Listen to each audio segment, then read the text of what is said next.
behavioral awareness and positive habit building.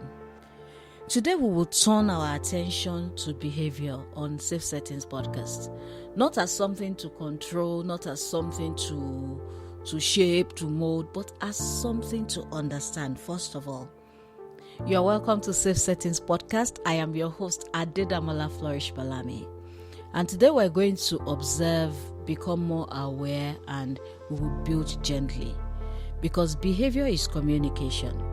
All those behaviors we see in children, they are means of communicating with us.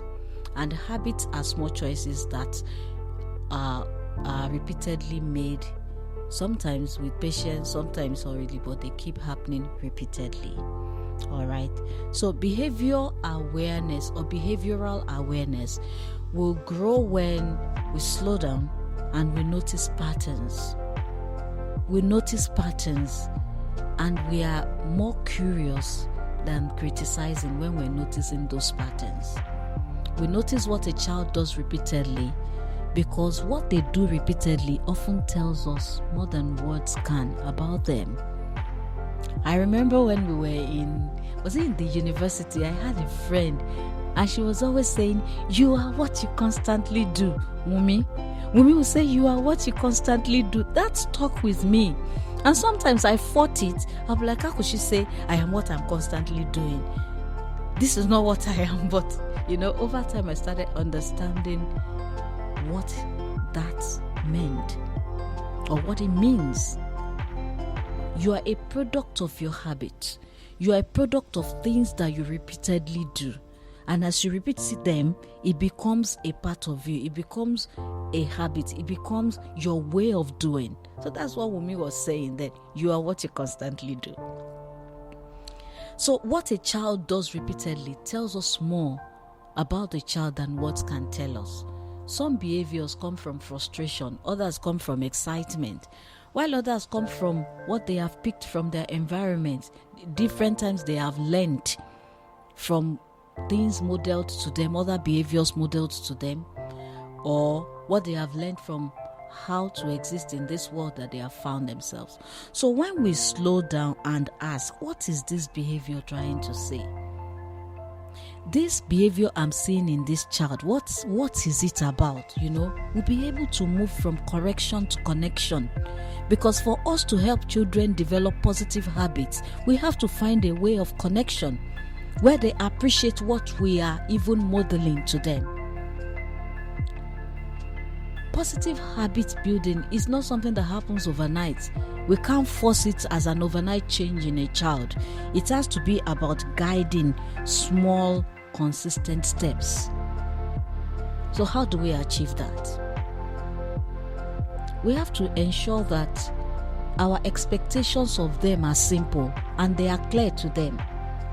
You want a child to develop a positive study habit, make that expectation very clear.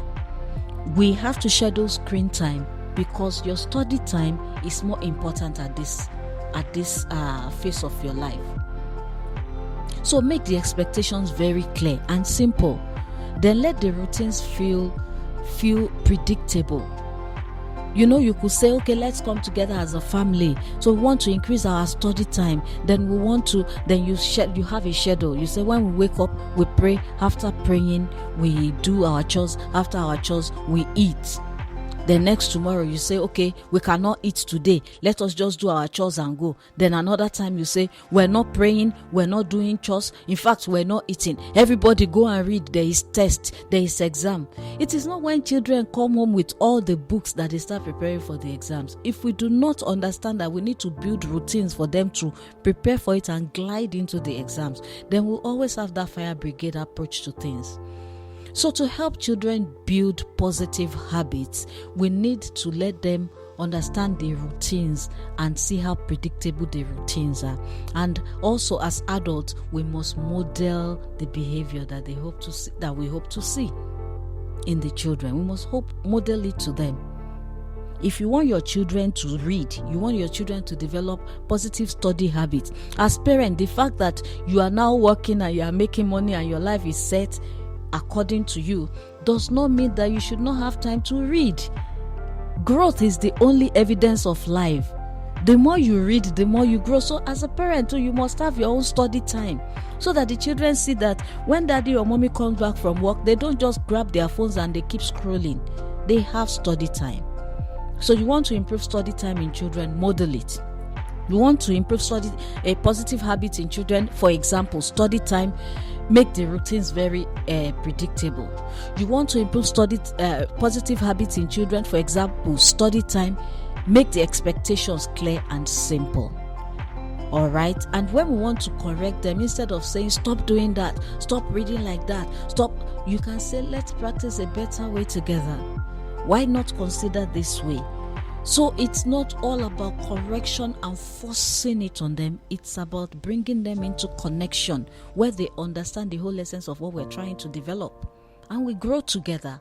Research has shown that to form habits, it has to come through repetition, and the environment, if it's going to be a positive habit, let it come through repetition and make the environment safe for them to learn.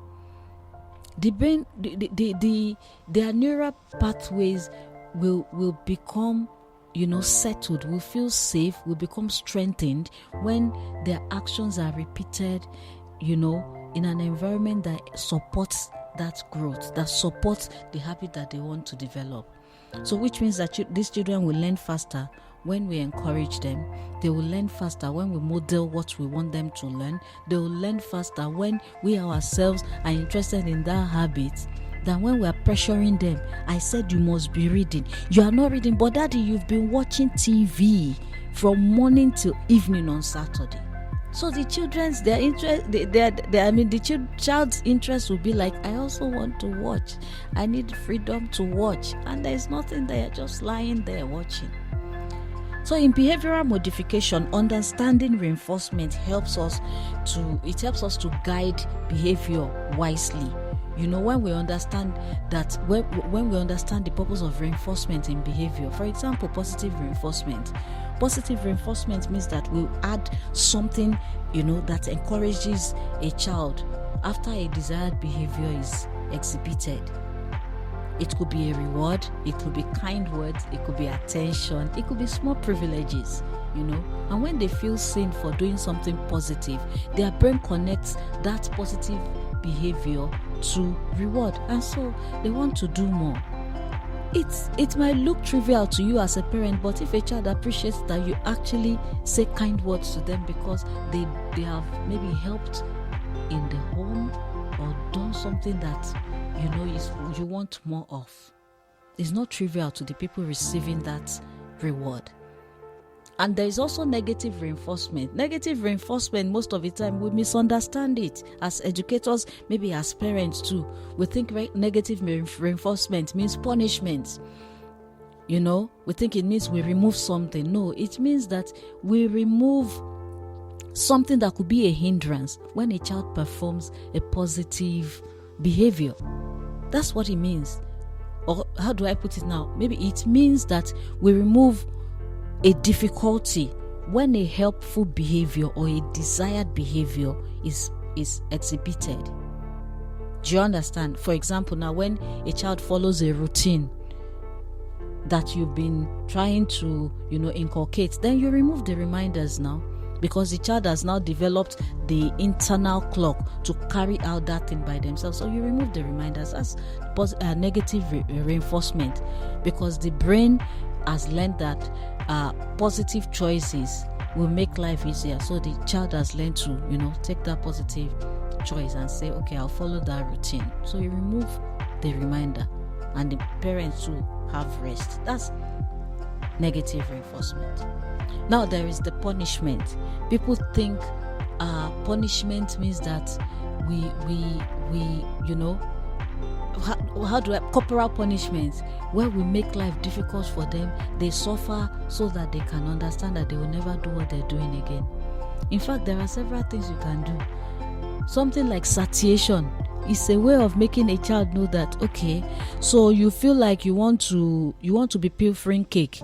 Okay, we give you a whole cake, a whole 14-inch cake. Finish it. Sometimes the child cannot even eat the half of that cake before they get tired. So punishment in behavior support is simply applying a consequence to reduce behavior that may be harmful or that may be unsafe for the child. So we introduce maybe a consequence. If you will not observe your study time, then you will lose your screen time. That's a consequence, because we need the child to observe study time. It is not meant to shame or hurt the child. It is not meant to make the child feel an everlasting pain. Somebody wants to punish the child and they cut the child's body. A mother, it's not even that the child is living with someone. They cut the child's body with scissors. With razor blade. Then they laced the cane with pepper, habanero pepper, and they were flogging the child so that it will enter the skin. I also learned of a mother that because the child went to the neighbor's house and the child ate, the mother put habanero pepper inside the child's eyes. That because there is theft in the child's eye and the pepper, I think the mother has issues and they need honestly to be treated.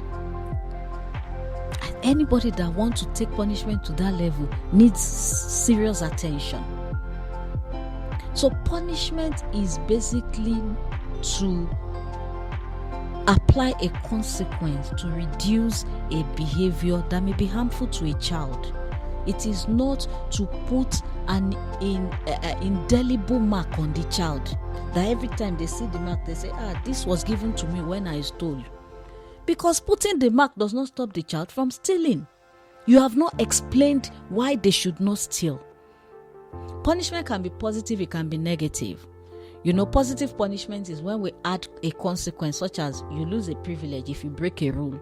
If you will not finish your food, then you cannot go out to play. If you will not wash your plates after eating, then you cannot maybe go out to play as well.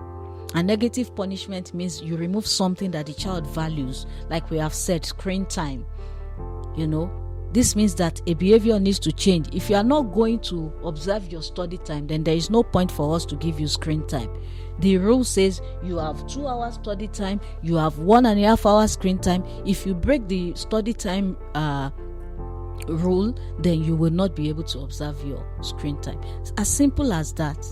And punishment works best when we are consistent and when we pair it with a teaching. We let the child know why they should stick to their routines.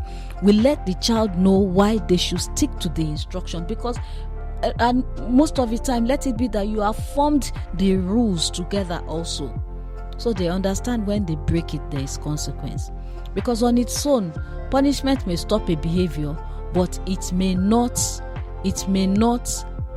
have a long-term effect on the child. Remember the story of a child that was standing on a table, and the mother kept saying, "Get off that table and sit down." When the pressure from the mother was too much, the child got off the table and sat down, and the child says, "I may be sitting on this chair, but in my mind I'm still standing on that table." So have you actually achieved the teaching, the essence of telling the child to get off the table? But what if you say, you need to get off that table because you may fall down, you may break an arm, you may break a leg, you could die. When you fall down, things could get spoiled around it. The child now understands that standing on that table has negative effect should it go wrong, so to say. So children learn more from examples that we model to them than from repeated correction without actually explaining the message behind it, the teaching behind it. The ABC model of behavioral modification also helps us to help children build positive habits. The A means an antecedent. An antecedent basically means what happened before the behavior. What happened that led the child to behave the way they are behaving? What happened before the child breaks the routine? Were they tired? Were they confused? Were they overstimulated? Were they hungry? Did something happen in school? Then the behavior itself, that's the B part of the model. It says, what did the child actually do? What's the behavior? They extended their screen time. They avoided their, They avoided their study time. And when we are describing the behavior, we have to be very objective. We cannot afford to describe a child's behavior subjectively and say the child is lazy, he did not do his homework. The child is objectively, what did the child do? The child extended screen time from 2 hours to 6 hours. That is the behavior. Now, what's the consequence? What happened after? Did the child receive attention, or what happened after they extended their screen time? Did they escape a task? Did they feel encouraged to do it at another time? But when we look at screen time, we realize that the child must have escaped the task of not doing their homework. They escaped doing their homework. They escaped doing their maybe project from school. And when we understand these patterns, we'll be able to respond with intentions instead of responding with reaction as parents. Okay, if, for example, now if a task feels overwhelming to a child, maybe the school project feels overwhelming to the child will avoid it. And for the adult, we cannot now say, okay, since you have extended your screen time and you didn't do your school project, that's how you take it to school, or you and your teacher will solve it. We have practically helped the child learn that you can avoid work when we do that, because we have removed the task quickly. Instead, we can say, okay, let's adjust this your project. Why not let's do it in bits? Why not let's do it in bits? Maybe we do some part today, then we do the rest later. Find a way to reinforce effort and offer support so that the child will not learn avoidance by such behaviors. All right. So as we talk about behavioral awareness and positive habit building, I want us to pause and ask ourselves certain questions, because sometimes clarity comes when we look back gently. When you become more aware of behavior patterns, or let me ask, when you became more aware of behavior patterns, what was one change that you noticed? Maybe your child, ask yourself that question, because for many parents and educators, the biggest shift comes when our reactions turn into observation. And we have to start observing. Instead of responding quickly to behaviors, we begin to notice what happens before the behavior. What is the behavior itself? And then when we start looking at that, we start seeing the intention behind it and what are they benefiting from the behavior. So we'll be able to know how to truly respond to it. Okay? And when we respond, the child will now feel understood rather than just being corrected all the time. And if there is one small habit that we need to do to help the children cultivate, we must understand that the smallest habit can create the biggest calm. The smallest habit can create the biggest results. So we must always check in with our children and help them settle into their learning as they are learning new habits, positive habits that will help them focus maybe on their academics, on certain attitudes that they need to know. It just doesn't look good when we see a secondary school student that moves about the school compound with untied shoelaces. These are small, little habits that can be learned. So you want to ask, why does this child never have his shoelaces tied? What do they benefit from it? When they don't tie it, they easily enter the basketball court to play and they take off their shoes. So how do they learn that when you are off the basketball court, your shoelaces must be properly done? These small shifts remind us that behavioral change is really about big dramatic moments. Behavioral change is often about awareness, it's often about consistency, it's often about the quiet power of gentle guidance when we model the behavior that we want to see in them as well. So here are the practical takeaways from today's episode. And the first thing is, notice patterns before you correct behaviors. You want to know, why are they doing it? Notice patterns before you correct behavior. Second, use positive reinforcement to build confidence. kind words, gifts, privileges, whatever it is. Then reduce pressure. Increase emotional safety in the environment so that the children can calmly learn and develop positive behavior. Also, let us focus on one small habit at a time. We cannot form all the habits that the children need to form together at a go. Focus on one small habit at a time. Reduce pressure in the environment. Increase emotional safety. Use positive reinforcement to build confidence in the children, and notice patterns before criticizing behavior. And for this episode, we have a challenge. The challenge is for you to choose one positive habit that you will practice this week. A calm morning routine for your family, for your child, a respectful listening where you don't interrupt them, you let them express themselves and you teach them also to do that with you, or a simple gratitude moment before sleep. Maybe you appreciate one thing that the child has done, one positive behavior that the child has exhibited, which is some form of positive reinforcement when you do so. And we would like to hear your experience, hear about your experience and how it's making your family life and your children's life more beautiful from the comment section, or you can reach out to us on authenticallysave@gmail.com. We are at the end of today's episode. I am still your host, Adedamola Flourish Balami, reminding you that behavior is a message. Habits are built slowly, and every small positive choice shapes a stronger future. Growth is happening quietly, and something beautiful is unfolding in your child. Have a beautiful time.